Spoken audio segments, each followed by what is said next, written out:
Assalamualaikum Baraya semua, apa kabar? Semoga semuanya sehat selalu di masa pandemi seperti ini. Oke, jadi di video kali ini kita akan membahas tentang butik domba dan bagaimana sih caranya membutik dan untuk apa domba di butik. Oke, nanti selanjutnya kita bahas lebih lanjut lagi. Ikuti terus video ini sampai selesai. Oke, jadi Baraya fungsi butik dan untuk apa sih domba di butik? Banyak yang nanya juga sih di DM Instagram, Kang, fungsinya domba di butik itu untuk apa? Oke, jadi biar sekalian kita jelasin dan kita peragain juga gimana biasanya kita ngebutik domba di Padepokan Rifa Jaya dan seperti apa caranya. Oke, jadi yang pertama, fungsi ngebutik itu untuk membersihkan seluruh pangkal tanduk domba. Jadi lihat, untuk membersihkan bagian pangkal tanduk domba, bagian depan hingga ke belakang hingga ke pinggir-pinggirnya keseluruhannya, supaya apa? Jadi si domba ini ketika umurnya makin bertambah, dia akan makin membesar dan makin kuat, dan itu makin kuat tuh dalam arti tanduknya makin keras dan makin membesar, dan akan bisa menyebabkan dombanya itu bolong nanti di belakangnya kalau itu tidak diurus atau di butik ya, nanti dirapihin.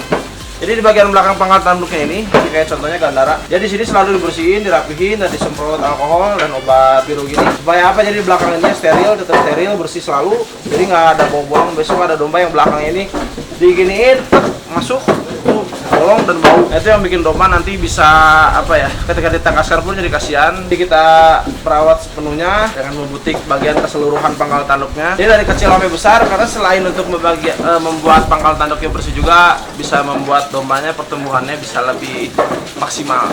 Seperti itu. Jadi ya intinya 2 poin itu, untuk pangkal tanduknya ini bersih, sekitar pangkal tanduk sini bersih, dan pertumbuhan tanduknya bisa lebih cepat juga gitu. Nah, gimana sih biasanya cara yang Fajar ini kalau ngebutik perlu apa aja?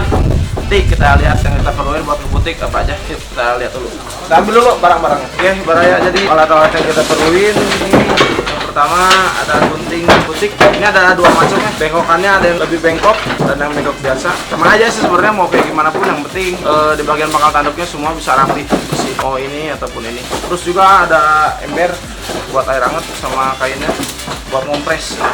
Kayaknya dari semua ini yang udah hampir panjang banget, udah lama juga belum di butik si burangrang. Kemarin cuma mandiin doang, belum sempet ke butik. Jadi sekarang kita butik aja karena cuaca juga masih kurang mendukung buat memandikan. Jadi sekarang kita butik aja. Bisa dilihat nih burangrang, udah panjang bagian ininya, bagian pangkal tanduknya loh. Ini bekas ininya di butiknya belum dipendekin. Tapi emang biasanya gini yang di butik itu bagian pangkal tanduknya aja. Ini udah mulai panjang, yang lain masih lumayan pendek lah. Takutnya digunting butik terlalu dalam, takutnya ke colok. Ini udah agak panjang segini aja nih. Jadi kita hari ini akan memperagakan juga bagaimana caranya yang biasa kita lakuin kalau ngebutik di Padepokan Rifa Jaya. Oke, sekarang kita peragain yuk, kita turunin dulu burangrangnya.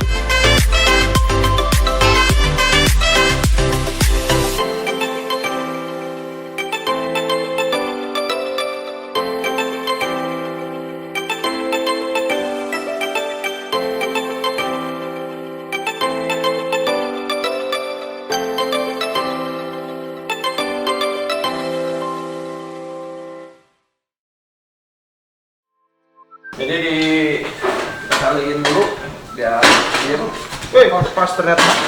Ini kita taliin dulu. Jadi biar dombanya juga kita taliin bagian tanduknya. Taliinnya pakai bahan yang ngerusak tanduknya. Kita pakai selang yang kecil. Jadi ditaliin bagian tanduk. Kita lihat ya kayak gimana.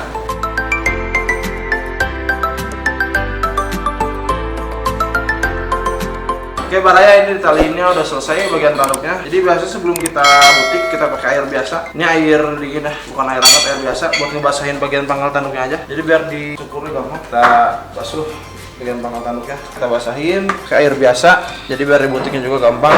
Nah, kalau bagian kompres itu nanti setelah dibutiknya selesai, sekalian dibersihin juga. Ini kayak kotoran-kotoran gininya langsung kena tuh. Ini kotoran gini tuh. Ini baru pakai air biasa ya, tuh kotoran gininya.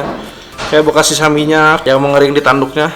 Tuh, ikut ke bawah, bersihin. Oke, setelah ini selesai, langsung kita butik. Saya biasa pakai yang ini sih. Ini kalau mau ngelil biasanya pakai yang putih. Tapi sama aja ini, gimana enak pakainya aja. Oke, yuk kita lihat seperti apa detailnya di butik di Padepokan Rifa Jaya. Oke, Baraya, jadi seperti yang tadi saya bilang, ketika dombanya makin dewasa, pertumbuhan tanduknya makin membesar. Nah, ini di bagian sini yang harus sangat diperhatikan. Karena apa? Jika dombanya bagian belakang sini yang nggak keurus, ini bisa menyebabkan bolong bagian belakang sininya, dan itu bau, pasti menyakitkan untuk dombanya. Jadi sebisa mungkin kita perhatian bagian belakang sininya semaksimal mungkin, supaya dombanya juga tetap sehat dari badan maupun tanduknya. Ini kayak gini, Baraya, ini ada contoh kotoran yang menempel, bisa dilihat nih. Nah, jadi jika tidak dibersihkan, ini mengendap di tanduknya dan bisa menyebabkan tanduknya rusak juga tuh, kayak gini nih. Ini ada bulu, juga kotoran minyak yang kering tuh, jadi harus selalu dibersihkan. Ngebutik domba juga harus hati-hati, jangan rusuh, nanti dombanya bisa ketusuk. Tapi dombanya ini suka nggak bisa diam juga. Ini fungsinya ditaliin seperti ini tuh supaya si dombanya ini gak banyak gerak sana sini. Nah, ini bahan selangin juga tidak merusak tanduk. Nah, ini aman buat tanduk, jadi nggak akan rusak tanduknya. Sebenarnya apapun juga buat ngikutin tanduk, Baraya bisa gunain selain pakai selang, bisa pakai kain atau pakai karet ban, apapun. Asal jangan pakai tambang, karena tambang bisa merusak, bisa ngegesek ke tanduknya, nanti malah jadi rusak. Gitu. Yuk, lanjutin.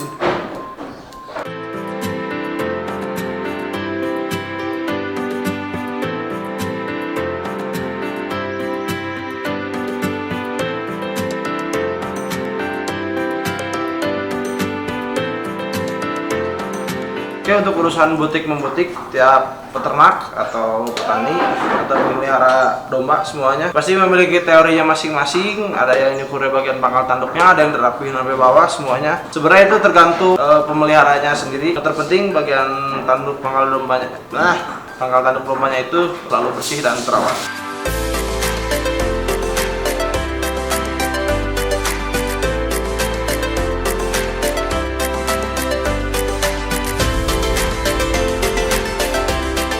Jadi Fajaya sendiri biasanya kita ngebutik bagian pangkalnya aja, nggak pernah dirapin sampai bawah, kecuali masih petet ya, masih kecil, biasanya dirapihin juga sampai bawah. Kalau udah gede gini biasanya bagian pangkalnya aja, nanti sisanya bagian di mukanya kayak bentuk ininya nih. Nanti kita rapihin lagi ketika dombanya sekalian dicukur gitu.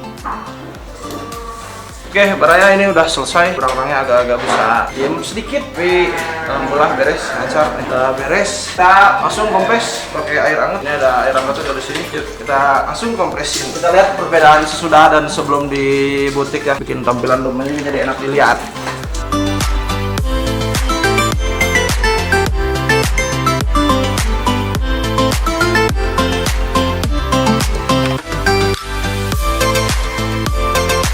Baraya bisa dilihat nih, udah dikompres, langsung bekah atau mengembang tanduknya. Tuh, dikompres pakai air hangat, tanduknya langsung mengembang, langsung bekah. Coba balik lagi kepada dombanya juga. Kalau misalnya tanduknya lagi dikompres ini bekah, ya bagus. Dia mempercepat pertumbuhannya juga, biar bersih juga. Tuh, kompres.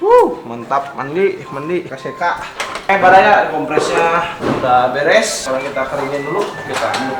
Setelah ini baru seperti biasa kita kasih alkohol juga bagian tanduknya, belakang depannya supaya steril. Depan sih jarang, biasanya kalau ada yang lukanya aja. Bagian belakang pangkal tanduknya hanya aja nggak. Kasih nih. Kita buka dulu ikutan ininya, lupa nih. Kita mungkin lagi sampai ke dalam-dalam. Jadi perawatan pangkal tanduk itu penting, ngebutik itu penting karena untuk pertumbuhan tanduknya dombanya juga. Jadi perawatan maksimal harus kita biasakan supaya tumbuh kembang dombanya juga sama-sama maksimal. Udah kering, kita pakai dulu alkohol. Ini kita bagian semprot bagian sini pangkal tanduknya. Alkohol ini supaya steril pangkal tanduknya yang bagian belakangnya. Jadi biar terhindar dari infeksi atau kotoran yang mengganggu menempel pada tanduk. Jadi dulu tunggu sampai kering.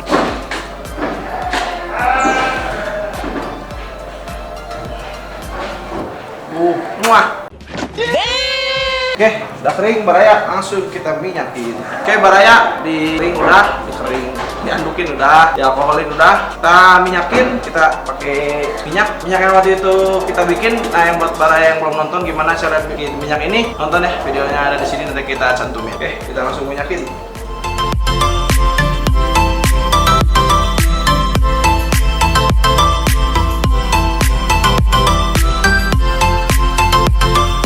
Oke, Baraya diminyakinnya juga udah selesai. Sekarang udah sore juga, udah jam makan dombanya. Jadi dombanya kita langsung masukin aja ke atas. Oke, Baraya. Oke, Baraya, mungkin untuk perkontenan butik domba kali ini detailnya semua udah kita share ke Baraya semua. Semoga channel Padepokan Riva Jaya ini bisa bermanfaat buat banyak orang, buat Baraya semua yang mau merawat domba dan belajar domba. Karena saya pribadi pun masih sama-sama belajar, jadi alangkah baiknya kita sama-sama berbagi ilmu. Untuk Baraya semua, semoga Baraya semua sehat selalu dalam lindungan Allah Subhanahu wa taala di masa pandemi seperti ini. Oke, Baraya, mungkin cukup sekian untuk video kali ini. Sampai bertemu lagi di video selanjutnya. Assalamualaikum.